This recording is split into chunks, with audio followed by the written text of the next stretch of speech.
Hindi reading practice, Hindi पढ़ने का अभ्यास करेंगे। ये एक कहानी है जिसका नाम है कबूतर का चश्मा। शुरू करते हैं। पिछले दिनों प्रदूषण की वजह से राजा कबूतर को साफ दिखाई नहीं देता था। आँखों में जलन भी थी।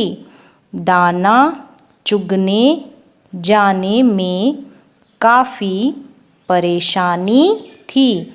इसलिए उसने डॉक्टर के पास जाकर चश्मा ले लिया था। अब वह खुश था।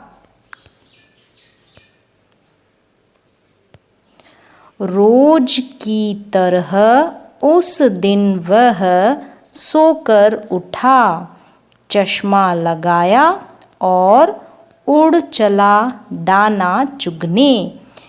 किंतु वह अधिक दूर तक नहीं उड़ पाया।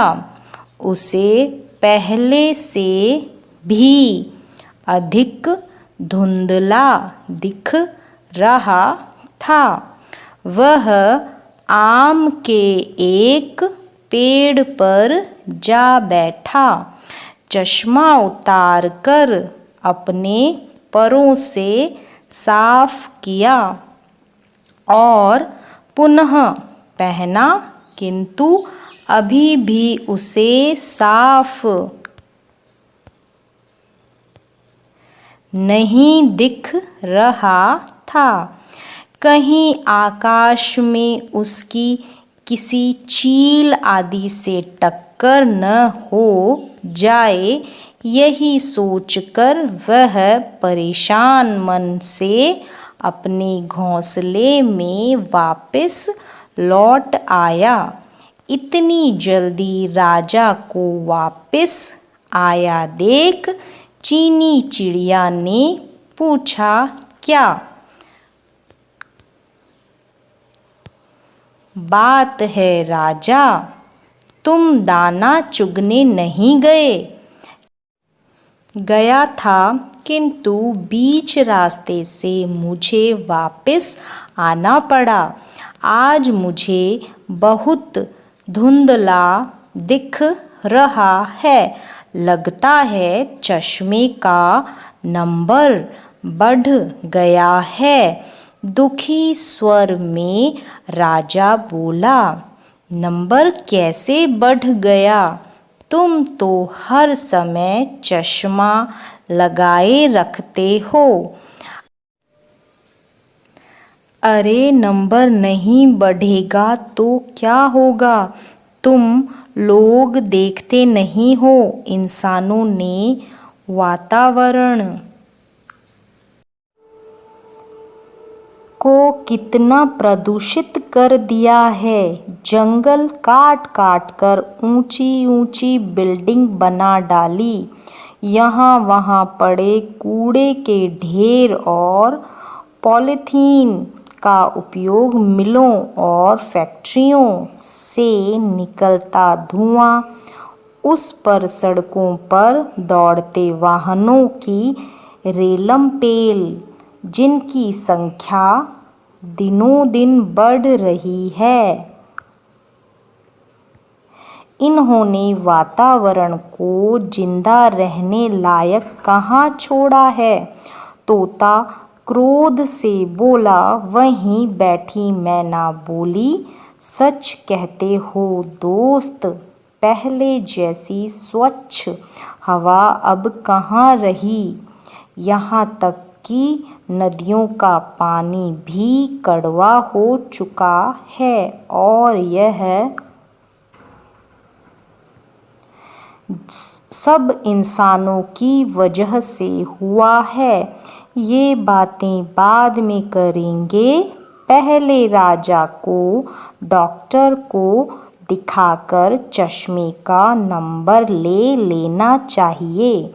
ब्लैकी कोवे की बात का सबने समर्थन किया। मैं देख कर आता हूँ कि डॉक्टर का क्लिनिक खुला है या नहीं। बाद में राजा को लेकर जाएंगे। कौवा उड़ गया। थोड़ी देर बाद वह लौटा और बोला, डॉक्टर का क्लिनिक बंद है, जल्दी खुलेगा भी नहीं। तभी तभी वहाँ आए बंदर ने कौवे की बात सुनी और बोला, क्लिनिक क्या सभी कुछ बंद है? तुम लोगों को क्या पता नहीं है कि सिर्फ हमारे देश में ही नहीं पूरे विश्व में कोरोना वायरस फैला हुआ है। लाखों लोग मर चुके हैं, लाखों संक्रमित हैं जिनका इलाज चल रहा है। पिछले कई दिनों से देश भर में लॉकडाउन है। अच्छा, इसीलिए लोग घरों से नहीं निकल रहे, सड़कें सुनसान पड़ी है। हाँ, अब राजा दाना कैसे चुगने जाएगा? बंदर ने चिंता जताई। हम सभी बारी बारी से उसके लिए दाना लाएंगे। हम इंसानों की तरह स्वार्थी नहीं होते जो बुरे समय में साथ छोड़ देते हैं। मिट्ठू बोला। अगले दिन से सारे पक्षी राजा के लिए दाना लाने लगे। सुबह सवेरे अपना दाना घोंसले में रख कर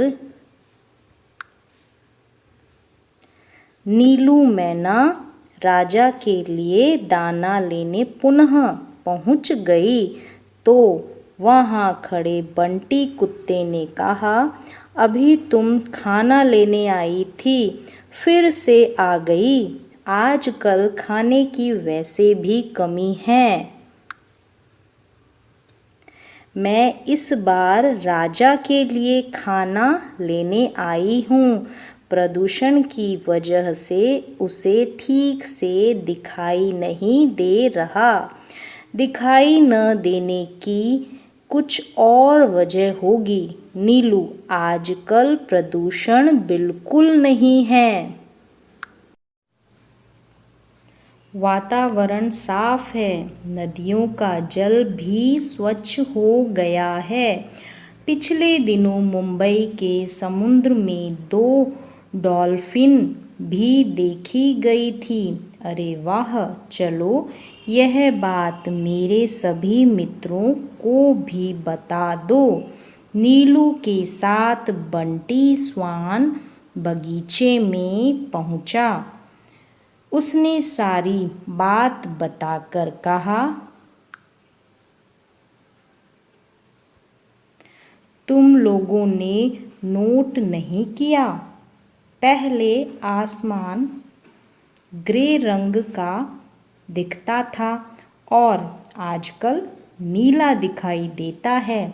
सारे पशु पक्षियों ने अपनी गर्दन ऊपर उठाई और खुशी से चिल्लाए, तुम ठीक कह रहे हो दोस्त, इतना सुंदर नीला आसमान हमने सालों से नहीं देखा था।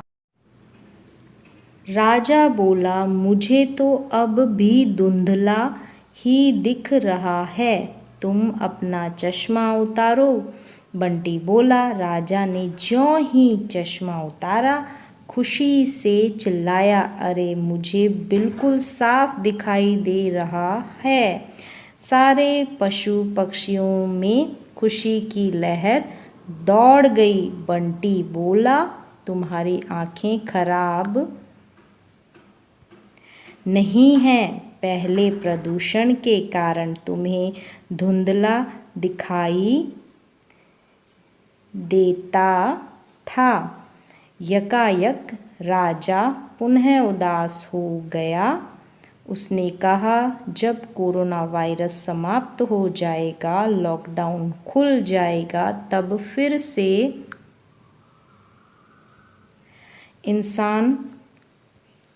इंसान अपने पुराने ढर्रे पर चल पड़ेगा और पुनः वातावरण प्रदूषित हो जाएगा। मेरे ख्याल से अब ऐसा नहीं होगा। इंसान ने अपनी गलतियों की बहुत भारी कीमत चुकाई है। अब वह प्रकृति से खिलवाड़ करने की भूल नहीं करेगा। बंदर की बात पर सब आश्वस्त हो गए।